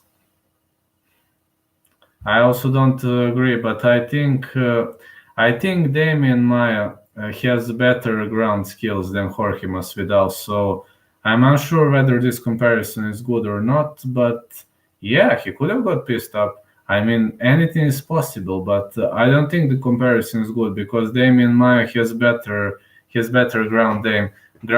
Damian Maia is fought down a BJJ black belt. On the other side, Jorge wrestled Anthony Pettis, who is also a BJJ black belt, but Anthony Pettis is a predominantly striker. Yes, Damian almost submitted Jorge. Yes. Yes, absolutely. Damien has better game, but Jorge and Anthony Pettis, if you watched their wrestling match, I guess you watched their wrestling match, and you know what happened. I watched the whole match. The fact that Ben couldn't close the range, and when he did, he got punched. Yes, yeah, you're right. Yeah, the fact that Ben couldn't. Yeah, I'd like to. I'd say the same thing. You wrote well. You wrote well, but we've seen a new, improved version of Ben Askren in that. How to say. We've seen a new version of Ben Askren in that Damien Maya fight. I just think Masvidal would have destroyed Ben in the stand-up. Yes, absolutely. I mean, Ben Askren is not a stand-up fighter. It absolutely makes sense. Conor will have chance against Ben Askren, but I think Ben Askren said he retired, or I even trolled him for that. I think he didn't have guts to face Gilbert Burns because Gilbert was challenging him 2 or 3 times, and he was also dodging and ducking away from that. I think it's some hip replacement, or yeah, I think he said he retired, but I don't know if it's permanent or not. I mean, you never know with Ben Askren. I kind of guys who talk too much, they can change their mind, and I really don't know what's the truth behind that. Conor will have chance against Ben Askren also. Well, if Askren takes him down, I think Askren is better on the ground. But if Askren doesn't take him down, that's Conor. Ben should be stayed retired in 2017. He clearly didn't have the love for fighting anymore. Well, Ben had a perfect score back then, but now 2 losses in a row. Ben has nothing to lose anymore. I mean, but I don't like the fact that you lose 2 times in a row and you don't want to fight anymore. I mean, I will give you an example. I will give you one example. Andy Young, he is an Irish fighter. I mean, he was losing, winning, and so on. He lost 3 fights in a row at the beginning of his career, and he just continued. Ben should be stayed. If it was Prime Askren, that the one that destroyed Lima, he would have been a top 5. Yes, agree. I love Askren fights. I love Askren. Do you know? Yes, I know Pat Curran. Really? He's your favorite? Who? Who is your favorite fighter? Askren or Pat Curran? I know Pat Curran.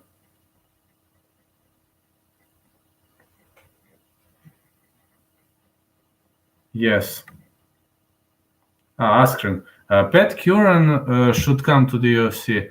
Well, Pat Curran should come to the UFC, but I don't think Dan and Scott Coker love each other. Correct me if I'm wrong, but I think they're jealous of each other, or how is it?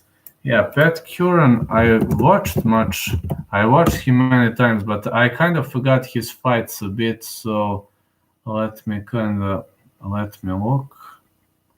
Yeah, Pat Curran. Yeah, Pat Curran, fighter, amazing guy. I mean, I watch him, but in Bellator there are so many high quality guys.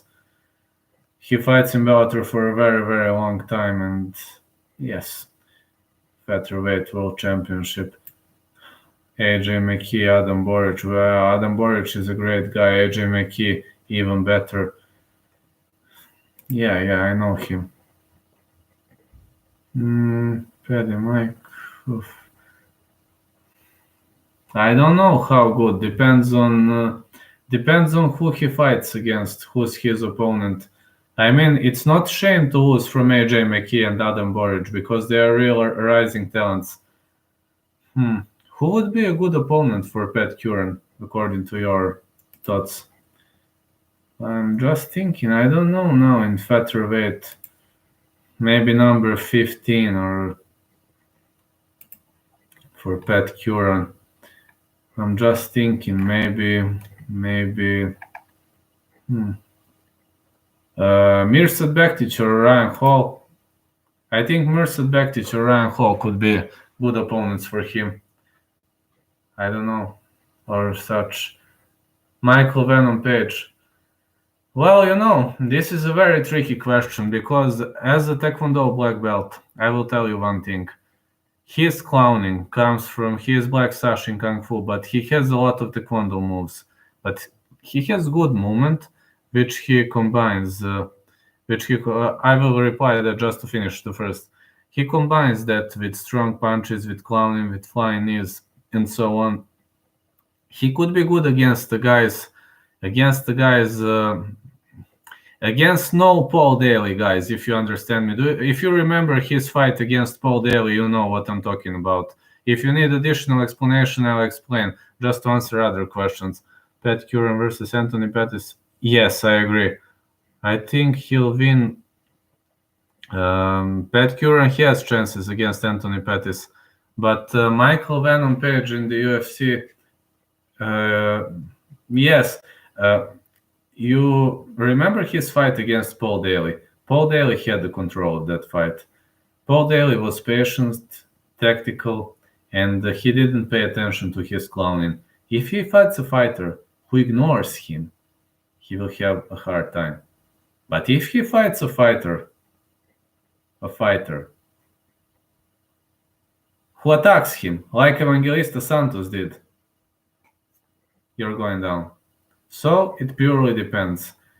Michael Page wants a brawler, but Michael Page hates a tactician. So it depends on the pairing, really. It depends on the pairing. But Pat Curran versus Pettis, yes, definitely a good fight. Absolutely, I would be interested in that. I like all the promotions, and I kind of made a risky move, and I'm so much happy because of that. But yeah, I want to spend some time with my fans and so on a bit more. John Jones will beat everyone in Bellator light heavyweight and heavyweight divisions. Yes, probably yes. I mean, there are good guys, good fighters. I think John Jones is better than Ryan Bader, no doubt about that. Even today, I think he is better. Ryan Bader, maybe he's now at his prime, but against John Jones, no, he has no chance. Pat Curran were to face Pettis, Curran would have to move. Curran is the division below. Pettis is the division up, and I think it would be risky for Pettis to go to 145 because he would be so much drained, man. Pettis at 170, maybe this is his division. At 155, why not? Why not? I think Pettis could go down, but man, 145. I think he even missed weight once for 145 or two times. I don't remember, but this is not his division, and he looks very weak. He looks like a walking dead. To me, he looks like a walking dead in that division. I mean, maybe you don't share my thoughts, and it's kind of understand you for not sharing this, but to me, he is a walking dead at that division. And yeah, I like all the promotions. I'm not just a UFC guy, a UFC limited guy. No. I like MMA. MMA is a sport. I like every single MMA fighter. I'm impressed by them, by the things they survive in their lives and so on. I'm always saying, listen, you should respect MMA fighters. Do you even know what they did? Do you even know what they gave up in their lives? People don't know that, and people are like, who gives a fuck? They think that they know everything. Yeah, I know, Pat. Yeah, I know his height. Only 74. He is not longer. Oh, I didn't know that. I thought he had greater reach. But yeah, Alexander Volkanovski had greater reach than Max Holloway, so it doesn't come as a surprise. I was thinking Pat Curran is having a greater reach. What did it take for a new MMA prospect to come from Bulgaria to Bellator and eventually UFC?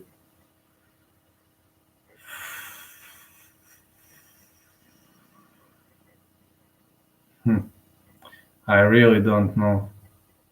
I think it's easier to sign for Bellator, but what would it come?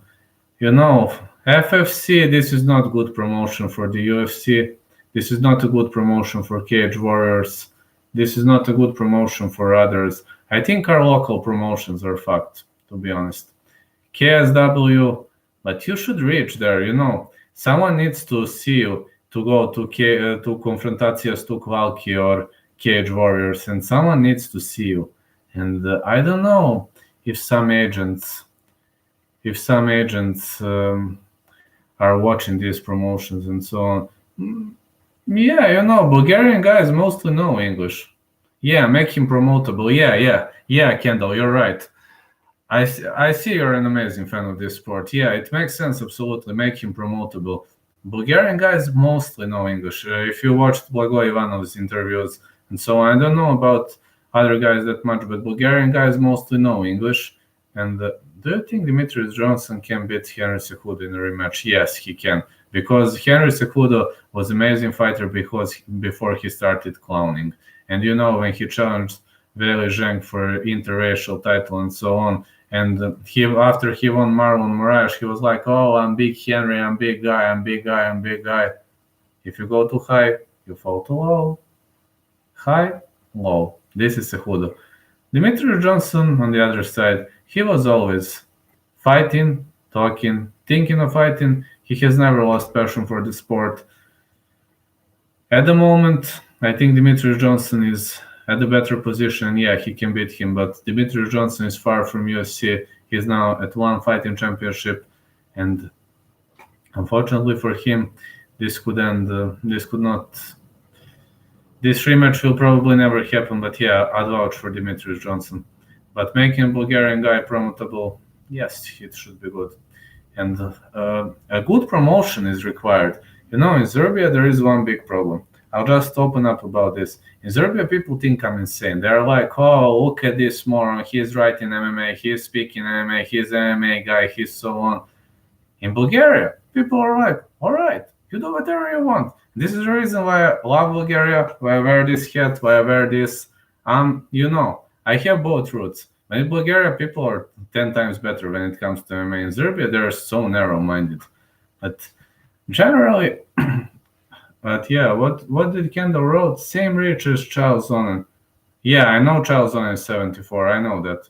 But Charles Zonin has a short reach advantage. I thought Pat Curran is longer because of his long strikes. And yeah, he's a bigger draw than the Welt. Yes, absolutely yes.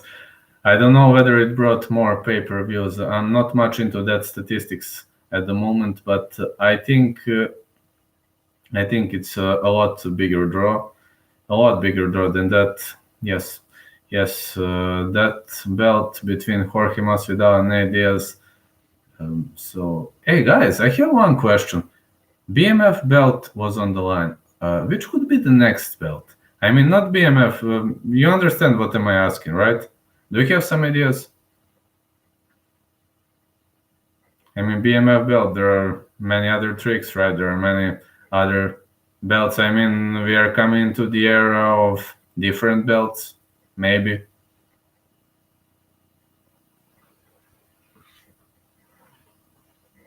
I'm thinking, was this something between Max Holloway and Stephen Thompson? Something like nicest motherfucker belt, or was it just an idea, or... Then White said Conor wants to fight Jorge after Cowboy. Again, Conor. Well, Conor can bring a lot of money. It makes sense to me. It absolutely makes sense to me. Conor is one of the best trash talkers. White versus black belt, Stipe versus Jones. Oh yeah, Stipe versus Jones makes sense. Jones could gain some weight. Jones has a reach advantage over Stipe, so why not? Give everybody a shot, man. Give everybody a shot. Good thinking, Martin. Good thinking, bro. Good thinking.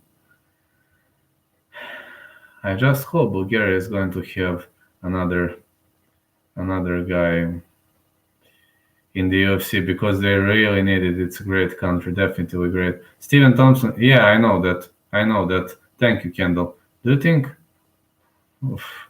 Conor and Cowboy are not trashing, but Conor and Jorge, I think yes. Because Conor and Cowboy on the other side, there was no, I want to drink your whiskey and so on. But Conor and Jorge, you know, it would be a peaceful build up. But you need a wild build up after that. If Conor and Jorge really fight, why not? Can't get people behind a nice, respectful fighter. Well, yes. Unfortunately, yes.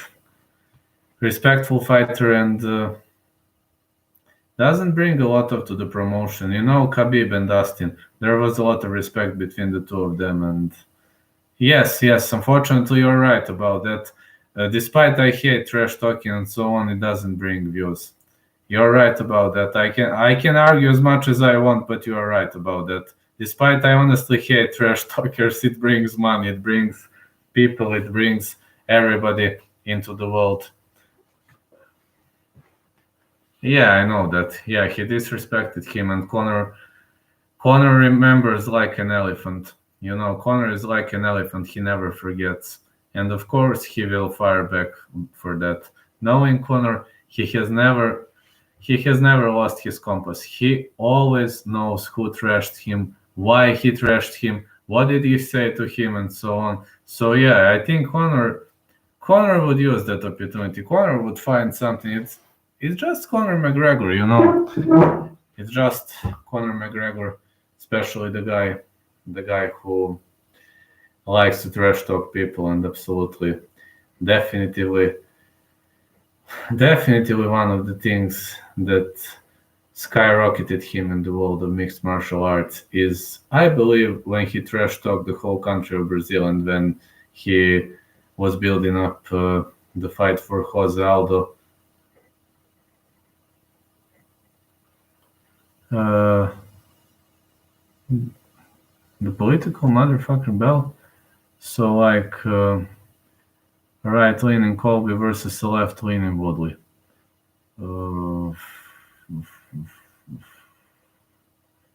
I'm not much into politics. Listen, I believe it kind of makes sense, but I'm not much into politics, so I believe you know. I believe you know to answer this question better than me.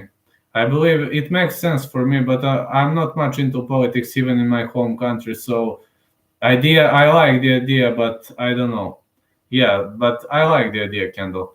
Why has Conor responded to Jorge trash talk? Yeah, I wondered the same thing. Why hasn't he responded?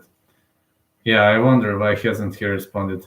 But the political motherfucker belt, Colby versus Woodley. Yeah, I know Colby has connections with Donald Trump. Yeah, Woodley left leaning. Oh. I've heard of that, but I don't follow politics much, and I don't want to sound stupid, if you understand me. I like the idea as the idea. I definitely like it because Colby is the biggest Trump supporter. On the other side, Colby is not in good relations with anybody. He likes to trash and mock people. Absolutely. Absolutely, idea makes sense.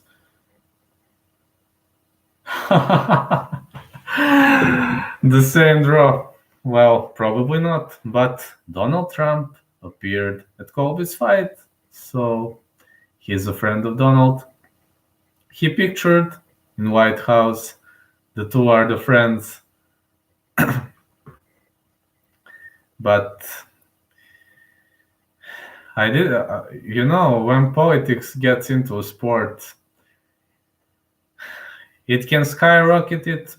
It can, return it into the Stone Age. So it's a two-edged blade from what I've seen. But the idea is good. But yeah, it doesn't really have the same draw as the BMF. Definitely doesn't have the same draw. Do you know what Badr Hari injury was? Yes, I commented that. If you probably, I don't know which is the injury. I know the commentator said something about his ankle, but Badr Hari was unable to walk, and they carried him out.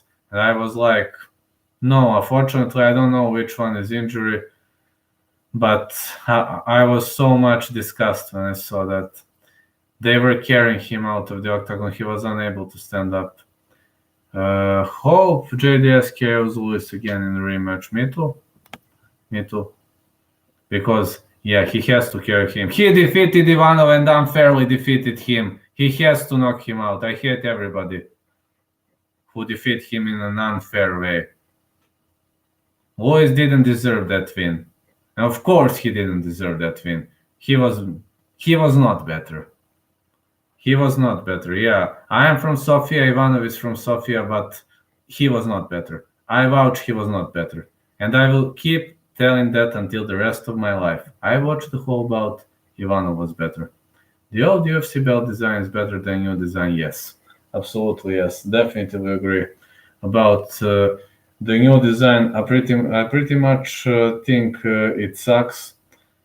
I pretty much think it sucks, and I really don't like the new design, and I definitely think they should have kept the old UFC design.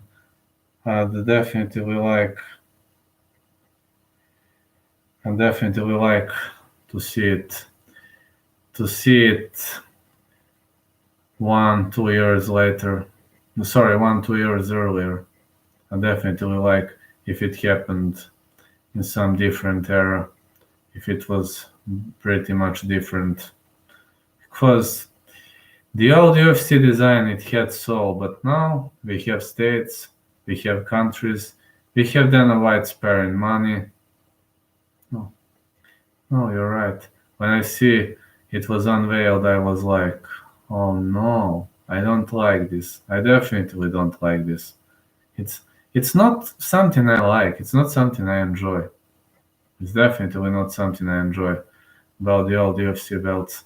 Oh, guys, spending so much time with you is just great. I kind of recapped my UFC knowledge. I learned many new things from you, and if you leave that kind of a world, reports say he had suffered ankle ligament injury. Hope it's not serious because ligaments are the end.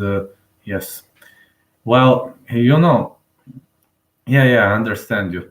The commentator at the end of the match said that Badr Hari suffered a ligament injury, but yeah, according to the reports. But you know what worries me? I'm worried because Badr Hari tried to stand on that leg and it was like, buckling when he tried to stand. And this is what worries me because I ended the Faculty of Sports and Physical Education. Yeah, Kendall, you're right. It ends many careers.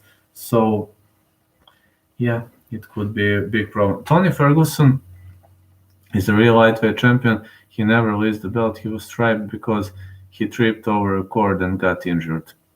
Yes, he is the real champ.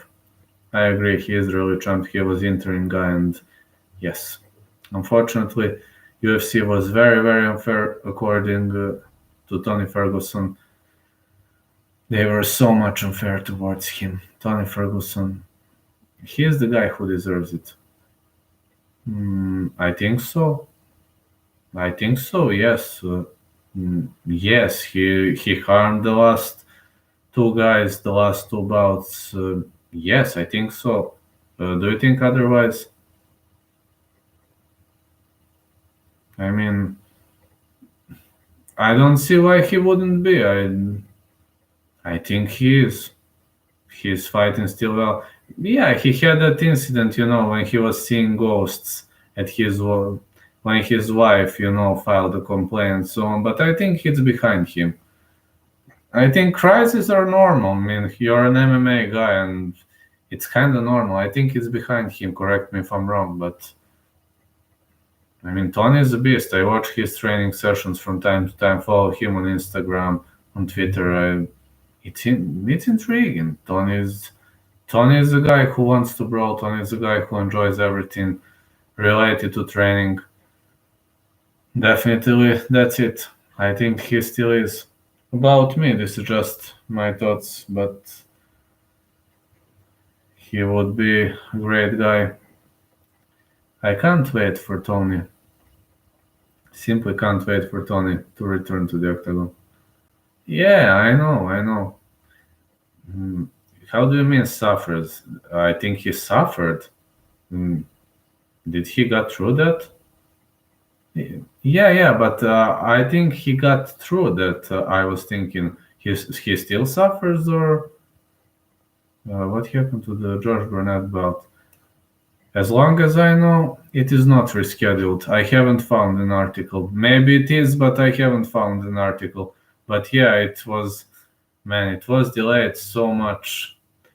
Man, 2 or 3 hours before it, they didn't give George Burnett green light to fight. No, he doesn't suffer yet. Yes. Thank you, Steelers. What happened? I don't know, but man, I was so thrilled for that. I put recaps and I saw it cancel. I was like, oh no. Hell no. George Burnett hadn't fought for 3 years and now this. Big shit. Very big shit, man. Never liked it.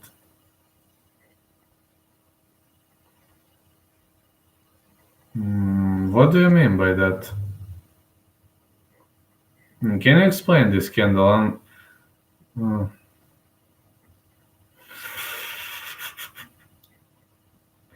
Juicy boy, huh? Is that what you're trying to say, or did you hear the interview? Kabir was about to cry when they said he lost to Gleison Tibau. Yes, I remember that. Yes. Well, Kendall, this is the only logical thing that makes sense to me. To me, that's the only logical thing that makes sense. Why would you delay a battle on 2 or 3 hours notice? Even Whittaker, when he got injured, you remember TFC 234 when he got injured, when Gastelum was walking with that belt, he was self-proclaimed champ. It was 24 hours notice, but 2 or 3 hours notice. It simply doesn't make sense to me. It's kind of weird. I mean, to me, it makes no sense. I don't know if it's rescheduled, but I hope they will reschedule it. Ronnie Marcus is also a former UFC star. I don't want to say star, but a former UFC fighter, and yeah, it could make sense pretty much to reschedule that bout, and he could be a good. He could be a good fight. Could be a good fight for him. It's an old interview. I watched it a few years ago. But I don't know which is the link. But I watched it a few years ago. But I believe Steelers knows that Kabir versus Royce Gracie. If the both guys are in their primes, Khabib has striking advantage, while Royce Gracie is superb on the ground. It would be Khabib on top, Royce on the bottom. Who would win? It would be a tough one. But if we go in the stand-up, it's definitely Khabib. Khabib would try to maul him. Could Royce finish him? I don't know, but I would bet on Khabib.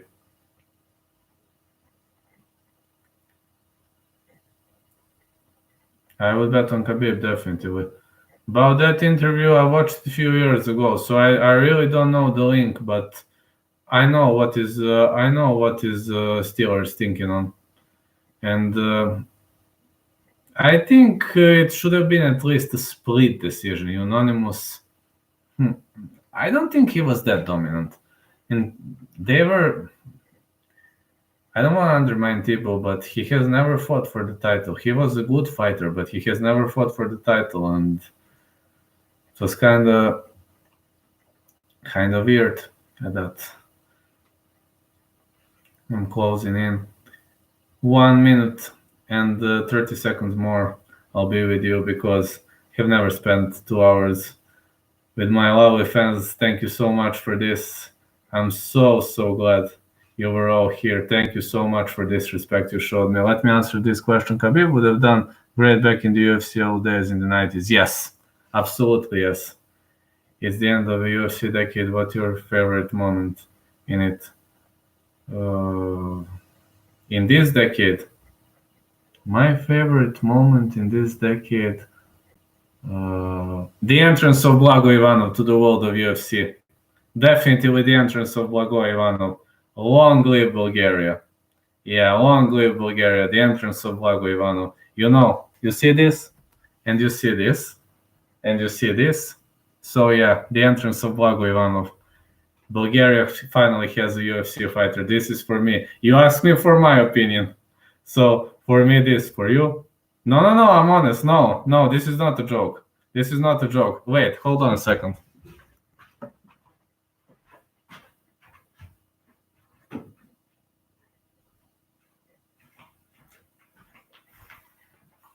You see? This is why this is my favorite moment. And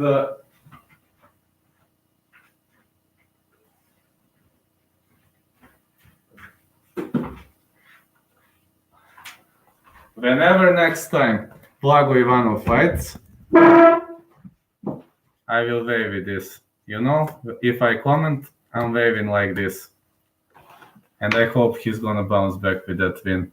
So yeah, for me, this is Blago Ivanov. For you? Yeah, Martin, of course. It's for him, of course. I mean, Ivanov and I are from the same city, so... I don't think Sofia has ever had a UFC fighter. Stanislav Netko is from Veliko Tarnovo, I think. Martin, correct me if I'm wrong. Yeah, we had, but we have never had Sofia guy. He's from Veliko Tarnovo, right? I know, Staki. That's how we called him. And Blagoj, he is Baga. Oh, yeah, Kendall, you're right. The meteoric rise of Conor McGregor. The meteoric rise. Yes, absolutely. But sorry, for me, this is the entrance of Blago Ivanov. Blagoj, maybe he's not entertaining to watch, but this is my state, my country, and never seen. Me neither.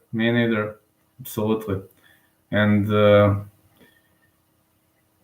one of the favorite moments. Yeah, rise and fall. Yeah, but you know, Jones is kind of stable fighter. He's not going down much. John Jones, I think. He's like this, but Conor is like, yeah, the big downfall. I think it will never happen in the history of any sport again. Nate chokes out Conor.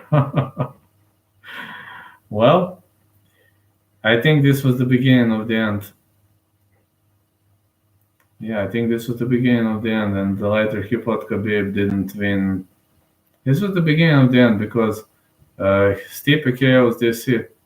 Well, yeah. Stipe KOs DC. One of the favorite moments.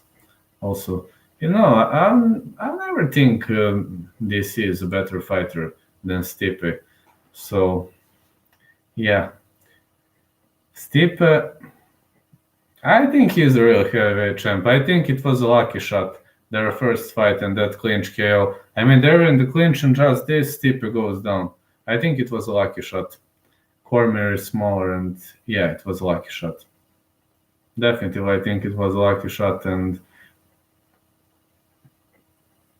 I agree, but he was juiced. But I agree, it was one of the most entertaining moments. I'm just sorry because he was juiced. If you ask me for the greatest moment, Edson Barboza KO's Terry team. You know what am I talking about, right? You know, spinning heel kick.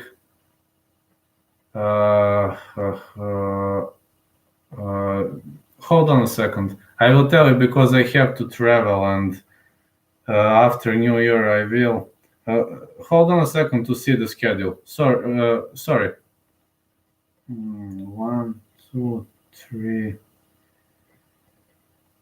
3rd January. Yeah, 3rd January. I will be live 3rd January in the evening.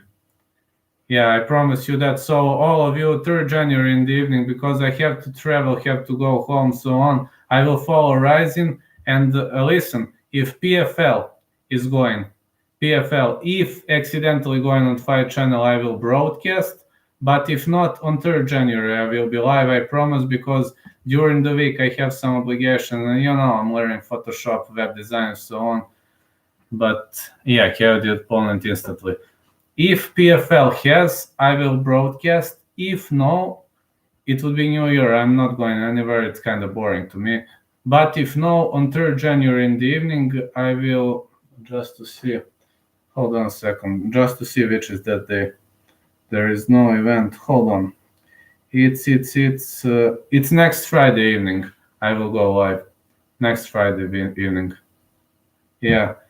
So see you all next time. It's getting pretty much late here, and I've got some obligations. So thank you Thank you so much for this, everybody. If there is PFL, I will broadcast. If there is no PFL, I will go shortly. I will see if I have data. If not, for Rising, I will probably go shortly. Thank you so much, guys. See you all next time. You're great. And, of course, I hope Blago Ivano is going to bounce back with a win, of course. Goodbye.